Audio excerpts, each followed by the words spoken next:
हर हर महादेव। आप सभी को सावन पुत्रदा एकादशी की बहुत बहुत हार्दिक शुभकामनाएं। सावन पुत्रदा एकादशी का हिंदू धर्म में बहुत महत्व है। यह एकादशी संतान प्राप्ति और संतान की खुशहाली के लिए मनाई जाती है। इस दिन भक्त भगवान विष्णु की पूजा करते हैं और उनसे संतान प्राप्ति और उनकी रक्षा की कामना करते हैं। यह व्रत विशेष रूप से उन दंपतियों के लिए महत्वपूर्ण है जो संतान सुख की कामना रखते हैं। पुत्रदा एकादशी का व्रत रखने से संतान की रक्षा होती है और उसे दीर्घायु प्राप्त होती है। इस व्रत को करने से व्यक्ति के सभी पाप नष्ट हो जाते हैं और उसे पुण्य की प्राप्ति होती है। पुत्रदा एकादशी भगवान विष्णु को समर्पित है और इस दिन व्रत रखने से भगवान विष्णु का आशीर्वाद प्राप्त होता है। यह व्रत परिवार में समृद्धि और खुशहाली लाता है। श्रावण पुत्रदा एकादशी व्रत कथा, विधि और पूजन। श्री युधिष्ठिर कहने लगे कि हे भगवान, श्रावण शुक्ल एकादशी का क्या नाम है? व्रत करने की विधि तथा इसका महात्म्य कृपा करके कहिए। मधुसूदन कहने लगे कि इस एकादशी का नाम पुत्रदा है। अब आप शांतिपूर्वक इसकी कथा सुनिए। इसके सुनने मात्र से ही वाजपेयी यज्ञ का फल मिलता है।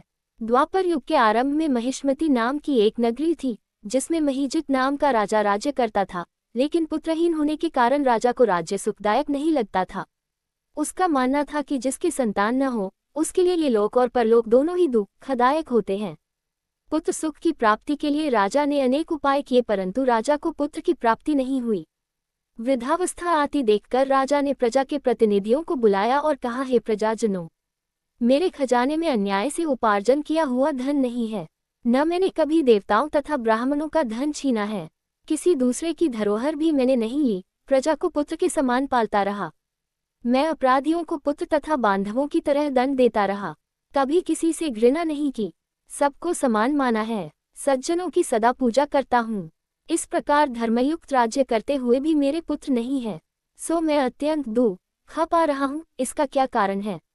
राजा महीजित की इस बात को विचारने के लिए मंत्री तथा प्रजा के प्रतिनिधि वन को गए। वहां बड़े बड़े ऋषि मुनियों के दर्शन किए। राजा की उत्तम कामना की पूर्ति के लिए किसी श्रेष्ठ तपस्वी मुनि को देखते फिरते रहे। एक आश्रम में उन्होंने एक अत्यंत वयोवृद्ध धर्म के ज्ञाता, बड़े तपस्वी, परमात्मा में मन लगाए हुए निराहार, जितेंद्रिय, जितात्मा, जितक्रोध, सनातन धर्म के गूढ़ तत्वों को जानने वाले, समस्त शास्त्रों के ज्ञाता महात्मा लोमश मुनि को देखा, जिनका कल्प के व्यतीत होने पर एक रोम गिरता था। सबने जाकर ऋषि को प्रणाम किया। उन लोगों को देखकर मुनि ने पूछा कि आप लोग किस कारण से आए हैं? संदेह मैं आप लोगों का हित करूंगा। मेरा जन्म केवल दूसरों के उपकार के लिए हुआ है, इसमें संदेह मत करो। लोमश ऋषि के ऐसे वचन सुनकर सब लोग बोले, हे महर्षि, आप हमारी बात जानने में ब्रह्मा से भी अधिक समर्थ हैं, अतः आप हमारे इस संदेह को दूर कीजिए। महिष्मतीपुरी का धर्मात्मा राजा महीजित प्रजा का पुत्र के समान पालन करता है, फिर भी वह पुत्रहीन होने के कारण दुखी है। उन लोगों ने आगे कहा कि हम लोग उसकी प्रजा हैं, अतः उसके दुख से हम भी दुखी हैं। आपके दर्शन से हमें पूर्ण विश्वास है कि हमारा ये संकट अवश्य दूर हो जाएगा, क्योंकि महान पुरुषों के दर्शन मात्र से अनेक कष्ट दूर हो जाते हैं।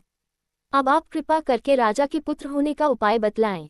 ये वार्ता सुनकर ऋषि ने थोड़ी देर के लिए नेत्र बंद किए और राजा के पूर्व जन्म का वृतांत जानकर कहने लगे कि यह राजा पूर्व जन्म में एक निर्धन वैश्य था। निर्धन होने के कारण इसने कई बुरे कर्म किए। यह एक गांव से दूसरे गांव व्यापार करने जाया करता था। एक समय ज्येष्ठ मास के शुक्ल पक्ष की द्वादशी के दिन मध्याह्न के समय जबकि वह 2 दिन से भूखा प्यासा था, एक जलाशय पर जल पीने गया।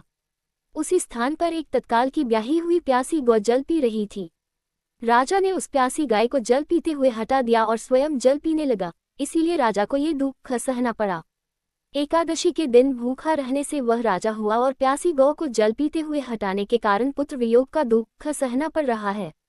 ऐसा सुनकर सब लोग कहने लगे कि हे ऋषि, शास्त्रों में पापों का प्रायश्चित भी लिखा है, अतः जिस प्रकार राजा का ये पाप नष्ट हो जाए, आप ऐसा उपाय बताए।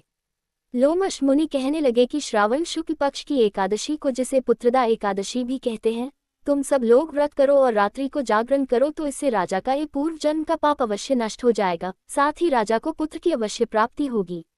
लोमश ऋषि के ऐसे वचन सुनकर मंत्रियों सहित सारी प्रजा नगर को वापस लौट आए और जब श्रावण शुक्ल एकादशी आई तो ऋषि की आज्ञानुसार सबने पुत्रदा एकादशी का व्रत और जागरण किया।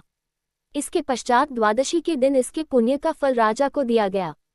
उस पुण्य के प्रभाव से रानी ने गर्भ धारण किया और प्रसवकाल समाप्त होने पर उसके एक बड़ा तेजस्वी पुत्र उत्पन्न हुआ। इसलिए हे राजन, इस श्रावण शुक्ल एकादशी का नाम पुत्रदा पड़ा। अतः संतान सुख की इच्छा हासिल करने वाले इस व्रत को अवश्य करें। इसके महात्म्य को सुनने से मनुष्य सब पापों से मुक्त हो जाता है और इस लोक में संतान सुख भोगकर परलोक में स्वर्ग को प्राप्त होता है। श्रावण पुत्रदा एकादशी व्रत कथा, विधि और पूजन। व्रत विधि। संकल्प। ब्रह्म मुहूर्त में उठकर स्नान करें और साफ सुथरे पीले वस्त्र धारण करें। पूजन स्थल की तैयारी। चौकी पर पीला वस्त्र बिछाकर भगवान विष्णु और माता लक्ष्मी की प्रतिमा या चित्र स्थापित करें। सामग्री। पीला वस्त्र, फल, फूल, तुलसी दल, घी का दीपक, धूप, कुमकुम, पंचामृत, पीले फल, मिठाई, नारियल, सुपारी, आम पत्ते आदि रखें। अभिषेक एवं पूजन। भगवान विष्णु का गंगाजल से अभिषेक करें। उन्हें पीला वस्त्र व पुष्प, तुलसी दल अर्पित करें। माता लक्ष्मी को श्रृंगार समर्पित करें। घी का दीपक, धनिया की पंजीरी, पंचामृत व फल का भोग लगाएं। मंत्र ध्यान। ओम नमो भगवते वासुदेवाय मंत्र का जाप करें या श्रीहरि का ध्यान करें। श्रीहरि महामंत्र हरे कृष्ण का कम से कम 16 बार जाप करें। एकादशी व्रत कथा श्रवण। पूरे परिवार के साथ पुत्रदा एकादशी की कथा सुने और आरती करें। रात्रि जागरण। रात में जागरण करें और भगवान की भक्ति में समय बिताएं। पारण व्रत तोड़ना। द्वादशी तिथि में एकादशी के अगले दिन प्रातःकाल स्नान के बाद भगवान को भोग लगाएं, फिर ब्राह्मणों या जरूरतमंदों को भोजन कराकर स्वयं व्रत का पारण करें। केवल सात्विक आहार करें और व्रत को विधिपूर्वक पूर्ण करें।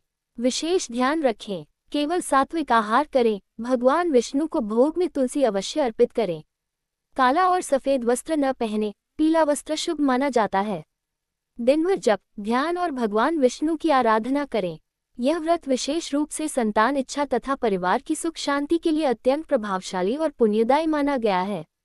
वीडियो अच्छी लगी हो तो चैनल को सब्सक्राइब, लाइक, कमेंट और शेयर करें।